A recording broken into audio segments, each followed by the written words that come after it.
కాకినాడ జిల్లా తుని నియోజకవర్గం కోటనందూరు మండలం గ్రామంలో నాయకుల ఆధ్వర్యంలో నిర్వహించిన ప్రజా దర్బార్ కార్యక్రమానికి ఎమ్మెల్యే యనమల దివ్య ముఖ్య అతిథిగా హాజరయ్యారు. ఎన్నికల సమయంలో ఇచ్చిన హామీల మేరకు ప్రజల సమస్యలను పరిష్కరించేందుకు గ్రామాలకు వస్తున్నారని ఆమె తెలిపారు. ప్రజల నుంచి వచ్చిన వినతులను స్వీకరించి చాలా సమస్యలను అక్కడికక్కడే పరిష్కరించినట్లుగా చెప్పారు. ఇక సిమెంట్ రోడ్ల నిర్మాణం, అభివృద్ధి పనులకు నిధులు మంజూరు చేస్తున్నామని, మౌలిక వసతుల అభివృద్ధికి కట్టుబడి ఉన్నామని ఎమ్మెల్యే పేర్కొన్నారు. అనంతరం లబ్ధిదారులకు చెక్కులు పంపిణీ చేశారు.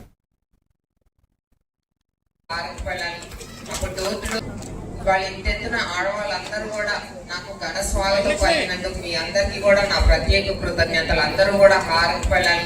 అప్పుడు డోర్ టు డోర్ ఎలా చేసినా ఇప్పుడు కూడా అదే ఫీలింగ్ తోటి మీరందరూ కూడా మళ్ళీ మొదటిసారి చూస్తున్నాను మేడంని అని చెప్పేసి అందరూ కూడా ఇవాళ ముందుకు వచ్చి నాకు ఆశీర్వాదం ఇచ్చినందుకు చాలా సంతోషంగా ఉంది. అందరికీ కూడా మరొకసారి నా ధన్యవాదాలు. అలాగే ఇవాళ ఇక్కడ కొత్తవరంలో మనం ప్రజా దర్బార్ అనేది ఏర్పరచుకున్నాం. ఇక్కడ మీకు ఏమైనా ఇబ్బందులు ఉన్నా సరే, ప్రభుత్వం నుంచి రావాల్సినవి ఏమైనా ఉన్నా సరే, డిపార్ట్మెంట్లు అందరూ కూడా ఇక్కడే ఉన్నారు కాబట్టి మీరు అందరు కూడా మీ యొక్క అర్జీ నాకు ఇస్తే నేను డైరెక్ట్ గా కూడా వాళ్ళతో పరిష్కరిస్తాను. మీరు ఎక్కడో తిరగకుండా రానవసరం లేదు. మీ గురించి నేను మీ ఊరికి వచ్చాను, మీ సమస్యలు తెలుసుకోవడానికి. తప్పకుండా మీరు అందరు కూడా ఏవైతే సమస్యలు ఉన్నాయో నాకు ఇస్తే నేను నా వంతు ప్రయత్నం నేను తప్పకుండా చేస్తాను.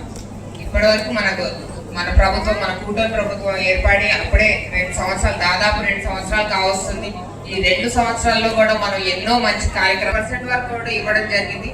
ఇవాళ ప్రభుత్వం ఎన్ని ఇబ్బందులు ఉన్నా సరే పేదవాడికి సంక్షేమం అందించాలనే ఒకే ఒక ఆలోచనతో ఇవాళ ఎన్ని ఇబ్బందులు ఉన్నా సరే ప్రతి సంక్షేమ పథకం కూడా ఇంత సక్సెస్ఫుల్ గా మేము నిర్వహిస్తున్నాం. కాబట్టి కొంచెం ఓపిక పట్టండి. మీ అందరికీ కూడా కొత్త పెన్షన్లు, అలాగే ఇళ్ల స్థలాల కేటాయింపులు కూడా త్వరలోనే చేపడతాం. మీ అందరికీ కూడా మీ ఇంత ఆదరణ, ఇంత అభిమానం మీరందరూ కూడా కూటమి ప్రభుత్వంతో చూపించండి. మా మీద నమ్మకం పెట్టుకోండి. తప్పకుండా మీ